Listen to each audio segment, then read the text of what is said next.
Maliligo ako. Maliligo na ako para hindi lugi yung pagpunta ko dito.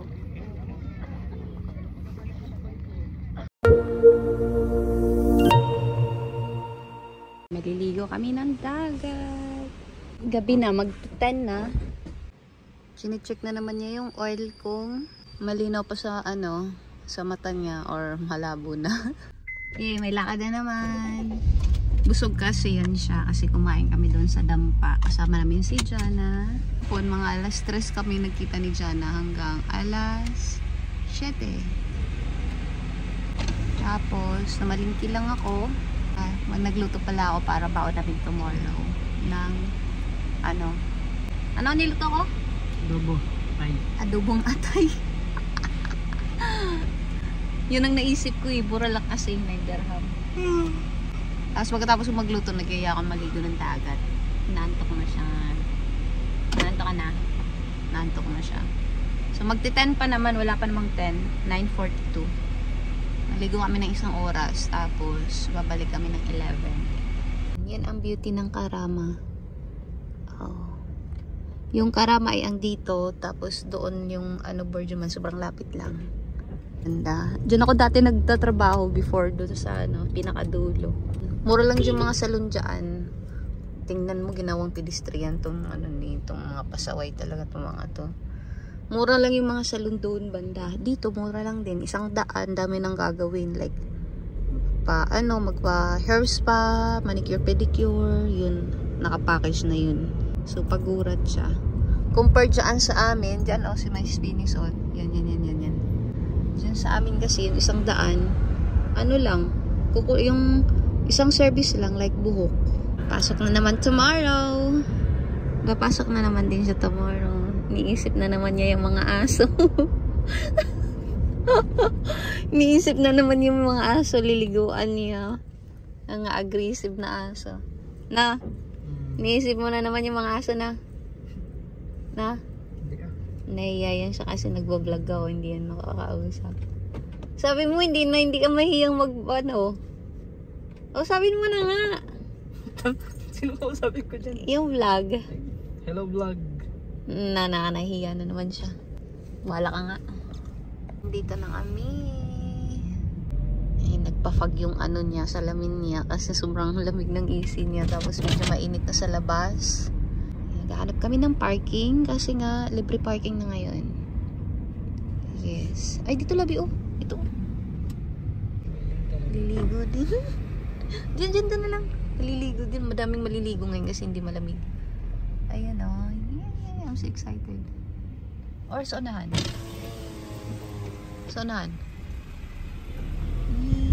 I'm so excited. Hindi pwede dito?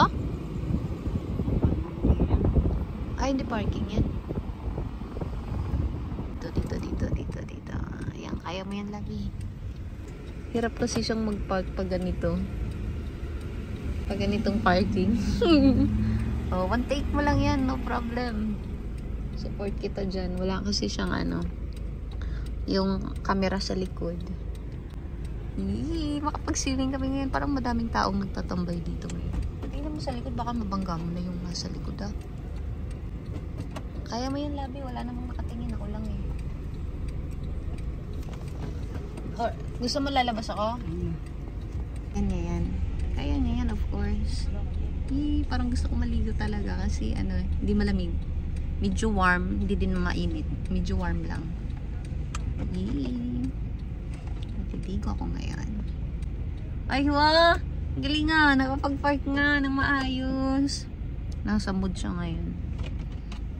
Nasa mood yan. Kasi niyaya ko kanina sa sa Dera. Kasi doon yung pinakamalaking night market. Gusto ko kasi pumili ng bag, yung Lacoste na bag. May mga ganyan ako dati, hindi ko lang pinapansin, pinadala ko lang sa Pilipinas. Ang dami kong binibili niyan dati. Sa online dito sa Dubai yung magagandang klase, class A. Gaganda, mga kapal. Lahat naman ng diba, made in China. Kahit nga yung mga branded daw, made in China. Yan sabi nila. Pero ayaw niya man kasing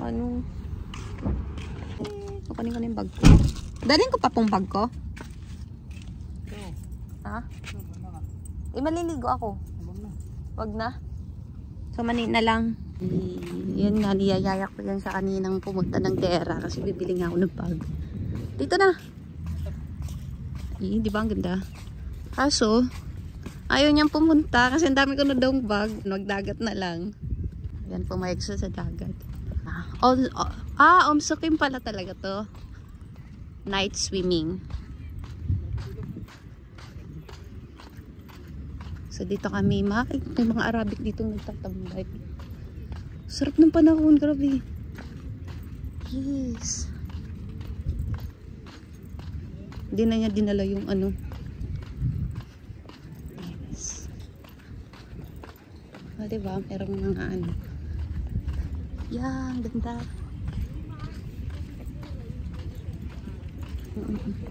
Meron ding ano, may renta yan. Kailangan rentahan. Ito, ang ganda.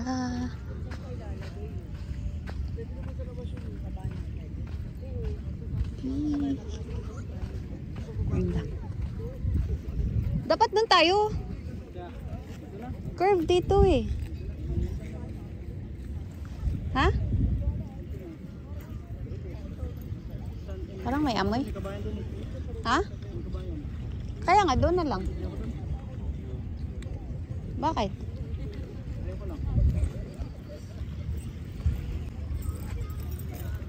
Maliligo ako. Ayan. Ligo na yan. Hindi malamig. Nung last time kasi malamig kaya hindi ako naligo. Siya lang. 2 hours siguro maliligo yan. Kasi hindi malamig. Na? 2 hours maliligo yan. Kakain ako ng mani. Dala namin. Hindi sa mani. Corn. Tapos meron daw akong mani dala. Ligo na. Yeah, liligo na yan. Hindi mo kasi ako sinamahan sa dera o data. Dito na lang tayo. Ang ganda. Siyempre ako mamaya na maligo. Kakain muna ka. Maanghang yan.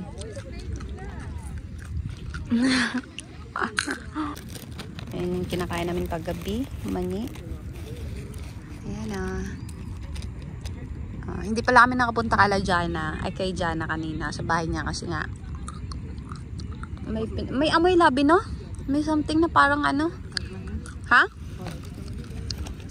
Medyo ano ngayon malagkit. May amoy. Parang fertilizer na iwan. Maganda pala dyan mag-picture. Ang ganda. Hindi kami nakapunta kay Jana kanina. Kasi nga, ayan, may pinuntahan si Jana, sinamahan namin siya. So next time na lang kami pupunta sa kanya para mag-swimming din doon. Yan. Pupunta pala ako sa sasakyan kasi kukunin ko yung ipit ko. Maliligo na ako. At saka yung bula daw. Sabi ng isa, kukunin ko daw yung bula.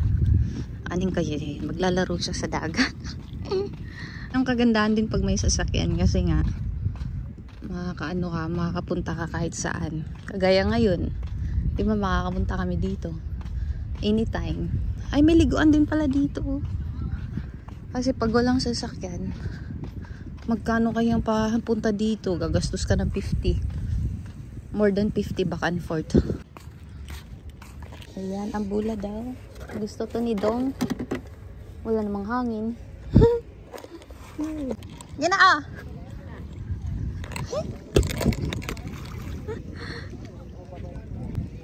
Anin mo yan? Bulan. Ha? Bulan. Ay, wala sa hangin. Hanginan mo kasi. Maliligo na pala ako. Maliligo na ako para hindi lugi yung pagpunta ko dito.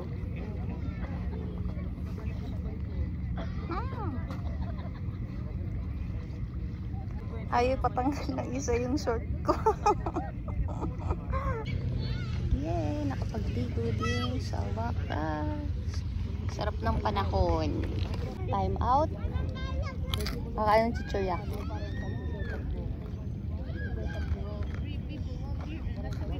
Hoy! Nabe! Time out ka muna. Hindi man malamig. Hindi malamig. Harap yung panahon. Ayan, katawan na yan. Ayaw niya ipaano. Ang harap, may mga bata pa. Bang lahi. Ang harap, no? Ang harap ng hangin, no? Hindi malamig. Ang dami ditong nagtatambay lang. Nga? Daming nagtatambay lang, hindi naliligo. Safe kasi dito, may may tagalinis, may pulis din na nagronda. Meron ding may rescuer din.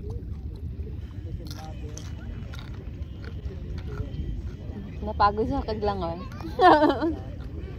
Walang dalang tubig. Uminom ka na lang ng dawa pag nauhaw ka. Hindi ko binasa yung ulo ko kasi nga bukas ang maliligo ng umaga. Katawan na lang. Matagal kasi patiin yung buhok ko pag binasa ka. Kung magbo-blow dry ako mamaya sa bahay, magbubulabog yung mga natutulog. Kaya hindi ko na binasa. Gusto ko magpa-picture mamaya doon sa bridge kasi sikat yun eh. Ang sarap magbabad sa dagat. Diba? Ang sarap.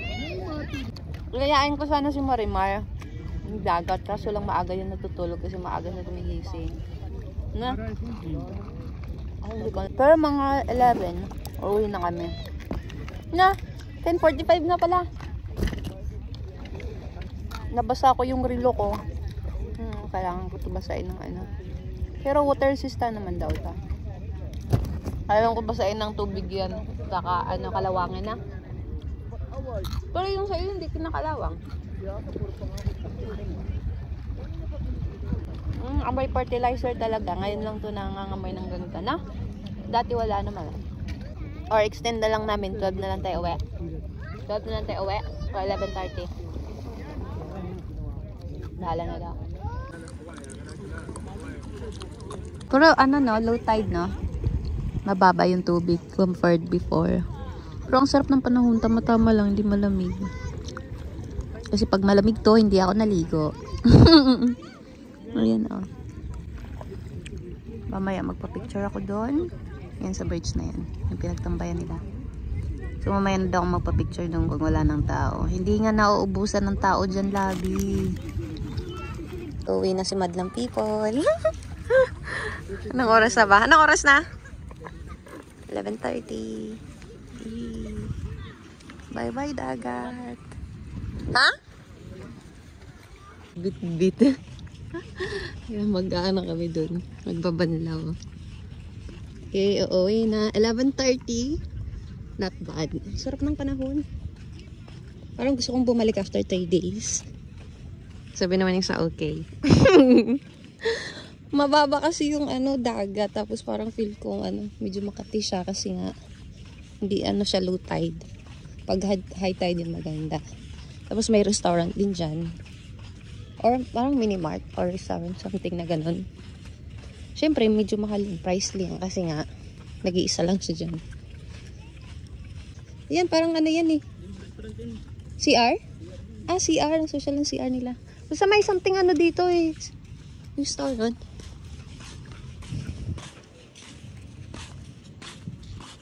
Pa din yung Chinese. Chinese yung may-ari ng sasakyan na yan eh. Naliligo siya pang swimming outfit. Yan parang lalaban sa tournament. Yun yung outfit niya.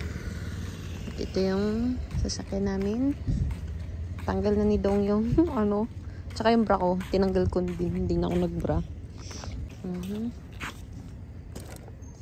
Yan. Paano yan? Wala kaming plastic lagyan. Lagyan ng basa. Na kami. Sakto, 12. Nasa bahay na kami yan. Diyan, sa ibabaw niyan. Dito. Sa ibabaw niyan. Oh. Saglit lang, tatanggalin ko tong shirt ko.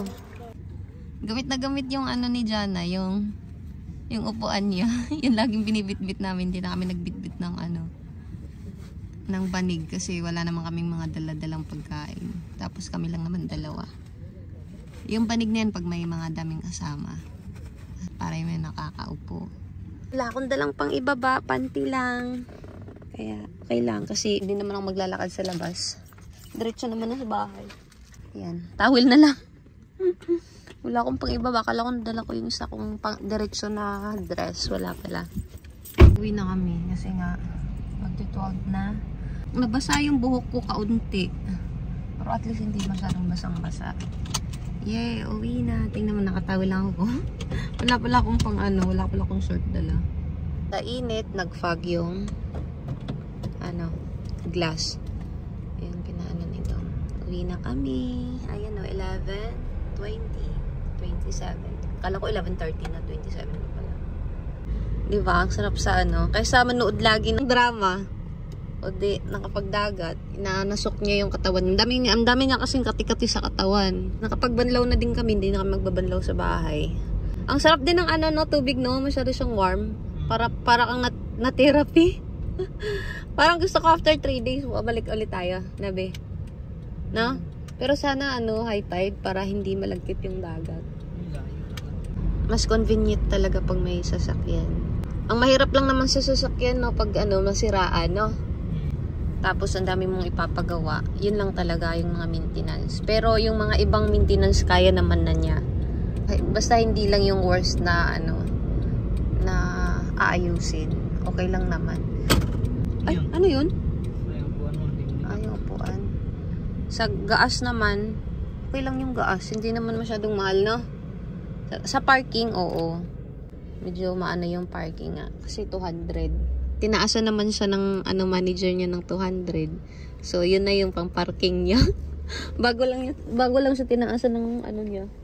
Ng manager niya ng sahod. Congratulations! Oh, yan na yung pang-parking niya.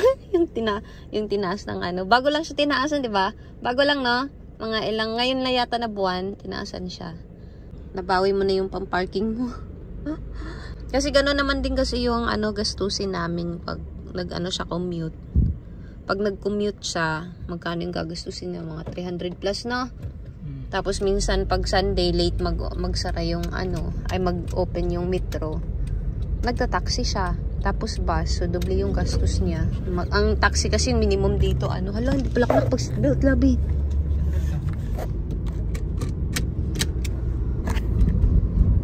Dito kasi ang minimum ng taxi nasa like 15 na ba ngayon? 15 na yung starting. So ayun. At 12? Oh, 12 na yung starting. Nasa mga 300 plus yung gastusin niya pag nag-commute siya. Pag ng monthly, mas mahal yung pag-commute, no? Ito o gas lang kasi to. Or yung bayad nga sa parang ganun lang din kasi 200 yung monthly ng parking. 'Di ba? 200. Yung Ha? 280 yung sa metro. Oh, 280 tapos nagta-taxi ka every Sunday. Tapos pag nalit siya ng gising, nagta-taxi din. Ayun na. Sa mga 300 plus nga, labi. Yung magagastos mo. Parang ganun lang din nung nagkaroon ka ng sasakyan. Pag ayaw na namin ito, kung for example, hindi na kami magsasakyan, pwede naman namin siyang ibinta, di ba? Madali lang naman kasi dito magbinta ng sasakyan. Walang hassle. Yun nga lang, yung license nito mahal. Nasa 8,000 yung license namin na kinuha. Unlimited. So, unlimited talaga yung kinuha ko kasi dito, pag hindi unlimited yung kukunin mo, naku, aabot ng 10,000 or 10,000 plus ang magagastos mo pag hindi unlimited. Mag-registered na kami para mag-take siya ng license. Indiano. Kino-convince siya na wag kukuha ng ng unlimited kasi nagda-drive naman daw siya sa Pinas, may license na siya, pero makukuha na daw niya yung 6 times attempt. Tapos 6,000. Diba, pag hindi siya makapasa nung 6-10 attempt, magbabayad na naman kami ng extra ba. So, kaya, doon na kami sa, unlimited, 8,000 lang, 8,500. Tapos, nakalist kami ng 500 kasi may license siya sa Pinas. Kaya, ayan, 8,000 lang yung nabayaran namin. Sobrang mahal na yun sa Pinas. Malaki na yun sa Pinas, nasa more than 100 na yun. Yung 8,000. 100,000. At least, hindi na umabot ng 10,000 kasi yung iba, umabot pa ng 10,000 or more than. Tapos yung minsan pa, hindi pa nila mapapasa yun. Diba, ang laki ng gastos. May kakilala ako na umabot na ng 10,000. Siya na mismo ang humindi. Sayang yung 10,000 niya. Tapos hindi pa siya nakapasa. Napagod na siya.